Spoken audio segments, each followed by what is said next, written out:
Monsieur le ministre, vous avez la parole. Monsieur le Président, Mesdames et Messieurs, merci de nous permettre de nous exprimer. Je voudrais tout d'abord vous présenter les excuses de François Sauvadet, le président du groupe, qui a été retenu par un empêchement de dernière minute, et vous indiquer que les propos que je tiens, bien entendu, ne sont pas les propos du ministre de la Défense, mais du président du nouveau centre, et que par ailleurs, bien entendu, si certaines questions concernant la défense doivent être posées, j'y répondrai avec plaisir en tant que membre du gouvernement, et vous indiquer par ailleurs que que les propositions que nous faisons, que nous mettons sur la table devant votre commission, sont des propositions qui ont été partagées par les parlementaires, députés et sénateurs qui ont rejoint notre formation politique. Alors, quelques mots, en introduction, comment analyse-t-on la Ve République? J'ai eu l'occasion de faire un certain nombre de débats avec un certain nombre des membres de cette commission, donc ils ne seront pas étonnés de mon discours. Grosso modo, si on veut bien regarder la Ve République, elle reposait sur une équation simple.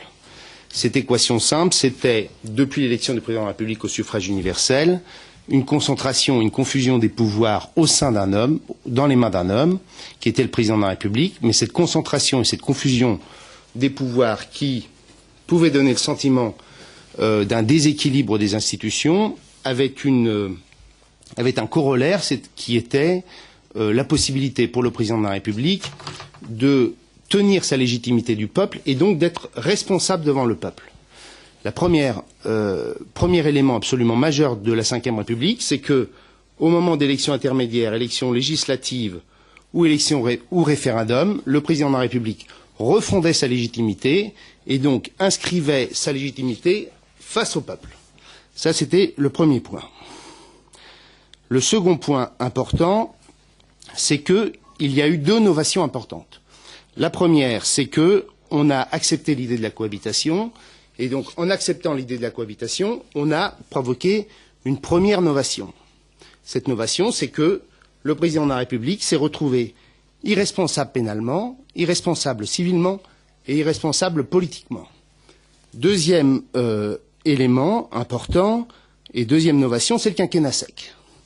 Le quinquennat sec, où, grosso modo, on se retrouve avec une élection législative qui devient une élection subordonnée à l'élection présidentielle et où le président de la République bénéficie d'une légitimité face à laquelle il n'y a plus de légitimité de l'élection législative.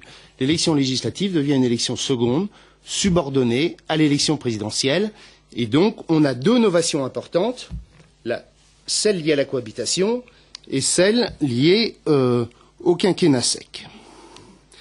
Les conséquences de ce déséquilibre sont doubles, donc l'irresponsabilité de l'exécutif et surtout l'absence d'un exécutif fort face à un Parlement et un législatif qui est faible, et donc l'absence de pouvoir et de contre-pouvoir, de jeu de pouvoir et de contre-pouvoir, comme on pourrait l'entendre. De là, il faut en tirer un certain nombre de conséquences, et ces conséquences, nous les avons tracées à travers 3 chapitres. Il faut qu'un exécutif fort corresponde à un Parlement fort, et il faut clairement afficher l'indépendance du pouvoir judiciaire que nous souhaitons non plus être une autorité, mais un pouvoir.